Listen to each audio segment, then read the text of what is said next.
もし大切な家族があなたを売り飛ばそうと考えていたら、2009年11月10日、アメリカノースカロライナ州ファイエットビル。お姉ちゃん大変なの、シャニアがいないの、誘拐されたかもしれない。早朝、隣の部屋で眠っていた姉ブレンダとそのボーイフレンドを揺り起こした女性はアントワネット・ニコール・デイビス。彼女はひどく取り乱した様子で5歳の愛娘シャニアがいなくなったと訴えていたんです。しかし警察に通報しましょう。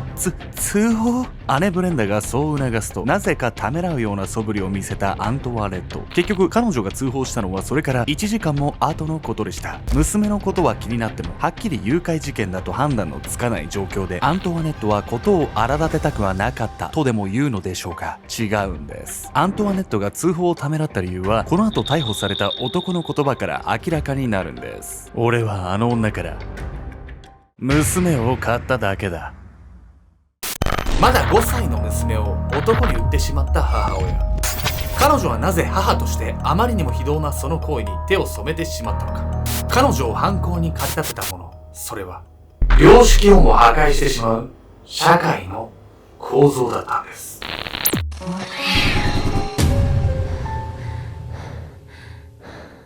おぞす。朝めちゃくちゃストレッチをする習慣を身につけたら、だんだん肩こり減ってきた気がするよ。ケンちゃんです。寝る前にもストレッチがおすすめ。一緒にやりたい人は募集中。ヤミコです。日本語崩壊してんなお前。募集要項もねえくせにどこから応募すんねん。本日ご紹介するのはアメリカノースカロライナ州で起こった少女の誘拐事件について。この事件ね、当初被害者のように振る舞っていた母親自身がですね、誘拐に加担した張本人だったんです。もうほんと胸くそな事件です。一番東大元暮らし的なやつじゃない。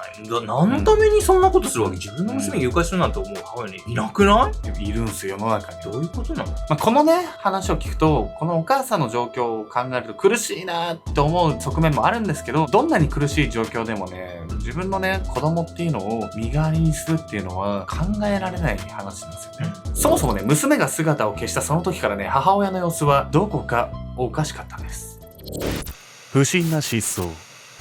2009年11月10日、舞台はアメリカノースカロライナ州ファイエットビル。シャニアがいないの。あの子一人でどこかに行くなんてありえない。きっと誘拐されたんだわ。その日の早朝、同じトレーラーハウスで眠っていた姉ブレンダとそのボーイフレンドを揺り起こした黒人女性はアントワネット・ニコール・デイビス。必死の形相でまだ5歳の娘シャニアの行方不明を訴えたアントワネット。シングルマザーの彼女にとって女手一つで懸命に育てていた娘の失踪はこれ以上ない一大事でした。そして彼女の話を聞いた姉ブレンダはすぐに数分前のことを思い出します。そういえば少し前に車のドアが開く音がしたわ。姉ブレンダが寝ぼけながら聞いたその音は、シャニアがまだトレーラーハウスからそれほど遠くには行っていないことを物語っていました。シャニア、どこにいるの？返事をしてちょうだい。シャニア。裸足のままトレーラーハウスを飛び出したアントワネットは夢中で娘の名前を叫び続けました。今では普通に子供が誘拐されて心配してる母親に見えるわね。なんかね、アントワネットの態度がね、おかしくなったのがね、姉のブレンダがね、シャニアがね、誘拐されたって確信した後のことだったんですよ。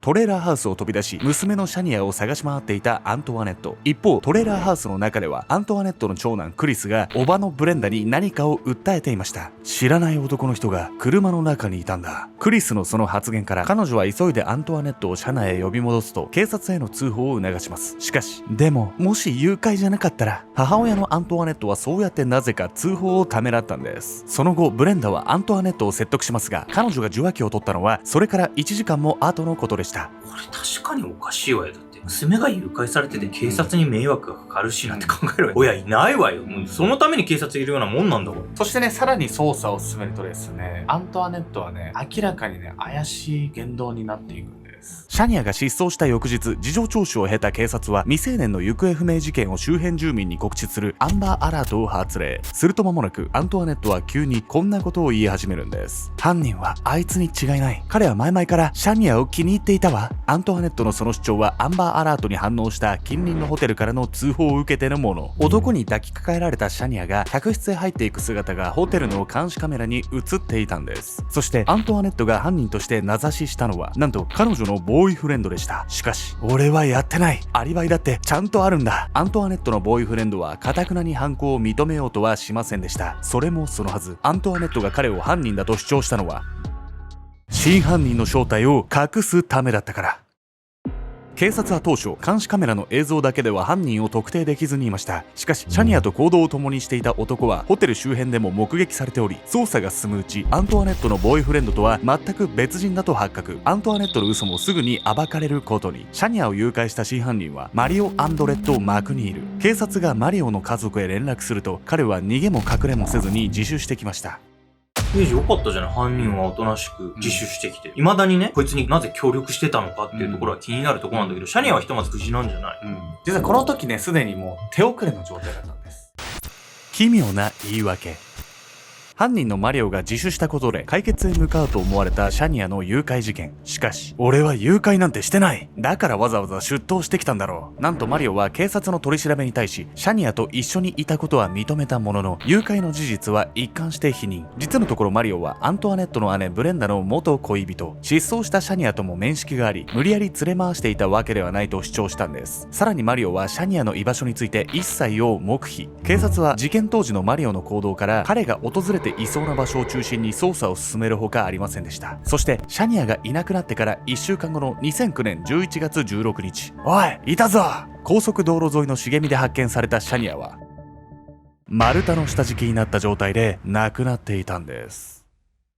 最悪じゃない。これも誘拐してないなんてこいつ言ってたけど、絶対こいつはマリオが殺したんでしょ？そうなんです。殺害したのはね、紛れもなくマリオなんです。ただね、彼の誘拐ではないという主張はある意味本当だったんです。検視の結果、シャニアはマリオから暴行を受けた後絞殺されていたことが判明。マリオはすでに逮捕されていたため、事件はこれで解決したようにも思えます。ところが警察には彼の他にもう一人見逃すことはできない人物がいました。そう、シャニアが失踪した当初からずっと不審な言動を繰り返していた母アントワネットです。彼女はシャニアが遺体で発見されると間もなく涙ながらに自身の罪を認めました。こんなことになるとは思ってなかったんです。シャニアはただあの男に一度体を売るだけのはずだったのに。警察の取り調べに対し一貫して誘拐なんてしていないと供述していたマリオ。それは母親のアントワネット自身が彼に娘を売ったがゆえのことだったんです。考えるだけでも気持ち悪いし恐ろしいし、シャニアのことを考えるとたたまれなすぎて、5歳より上でも下でも体を売るって何事よ、本当に。もう完全にね、母親失格なんですよね、これ。ですがね、最初に説明したように、アントワネットがね、苦しい状況に立たされていたっていうこともまた事実なんです。彼女はなぜ5歳の娘を売るような異道な行為に手を染めてしまったんでしょうか。異常な対価。シャニアの失踪が発覚する前日の2009年11月9日、この日の夜、犯人のマリオはいつも通りガールフレンドと共に自宅でくつろいでいました。私、そろそろ寝るね。夜も更けてきた頃、そう言って寝室へ向かったガールフレンド。その後ろ姿を見送ったマリオはにやりと笑みを浮かべ、独り言をつぶやきます。ずいぶん酔っちまったな。やりてえ気分だ。酒と違法薬物で気分が高揚していた彼は、ここから手当たり次第に知り合いの女性に連絡を取り始めました。しかし、深夜を回っていたため、連絡を返す女性はおらず、マリオは女性の元へ直接出向いて性行為に及ぼうと考えるんです。こういう時はブレンダのところに行くのがいいな。こうしてマリオは近所だったのをいいことに、元恋人ブレンダのトレーラーハウスへ向かったんです。おい、ブレンダ、いるんだろ。すっかり朝日が昇り始めた頃、マリオはビール瓶を片手にトレーラーハウスのドアを叩いていた。マリオ、あなた一体何時だと思ってるの？まだ家族が寝静まる中、怪げな表情で扉を開けたのはブレンダの妹アントワネットだった。するとマリオは彼女の顔を見るなり意味ありげに口角を上げる。アントワネットか。こいつはちょうどいい。そしてマリオはまるで久しぶりの再会を喜ぶような素振りでこんな話を切り出した。アントワネット、元気そうじゃないか。その調子なら前に貸した200ドルももう準備できたんじゃねえか。マリオのその言葉を聞くと、アントワネットは途端に表情を曇らせる。そう、アントワネットはマリオに長い間借金をしていた。そして彼女には日本円にして3万円ほどのその額を支払う余裕はなかった。ごめん、まだもうちょっと待ってくれない？アントワネットは申し訳なさそうに頭を下げる。しかしマリオの本当の狙いは借金の返済などではない。彼はアントワネットのその言葉を待っていたと言わんばかりに続けざまにこう言った。もう十分猶予は与えてやったはずだけどな。今日返してもらえなきゃ俺も困るんだ。そうだな、どうしてもってんなら娘のシャニアの体でチャラにしてやるぜ。姉のブレンダとマリオが交際していた当時、金銭的に追い詰められていたアントワネットはマリオから借金をしていました。シングルマザーで子供のいる身でありながら、当時のアントワネットはホームレス生活をしていたほど。その後、姉ブレンダのトレーラーハウスへ転がり込んだものの、そこから経済状況が好転することもなく、急に借金返済を迫られても返す当てなどありませんでした。そんなアントワネットの状況を知りながら、借金をチャラにしてやると甘い罠を仕掛けたマリオ。どうにも立ち行かない生活を強いられていたアントワネットはついその言葉にうなずいてしまったんです。薬物でハイになっていたマリオに娘を引き渡した時点で無事に帰ってくる保証は一切ありませんでした。いやこれ何回言っても足りないけどさ、シャニア5歳よ。どんな理由があって体売っていいなんて判断になるのよ。本当にその通りなんですけれどもね、アントワネットのようなアメリカのこう貧困層の女性にはですね、そういったね考えがあるって悲しいですけど言われちゃってるんですよ。というわけで本日のメトラキーワード、サバイバルセックスについて。サバイバルセックスとは、家出をした少年少女、ホームレスなどが食べ物や寝る場所、金銭などと引き換えに体を売る行為のこと。アメリカではホームレスの若者のうち3人に1人が経験しているとされ、問題視されているんです。アントワネットがまだ5歳の娘をマリオに差し出してしまったのは、貧困層のそうした風潮もあり、性の売買に抵抗がなくなってしまっていた側面もあるでしょう。アメリカでもサバイバルセックスの撲滅に力を入れているのは、テキサス州ダラスの自治体。この町の施設でカウンセリングを受けた10代の 75% は、その世界から足を洗うと言います。一方、合意の上での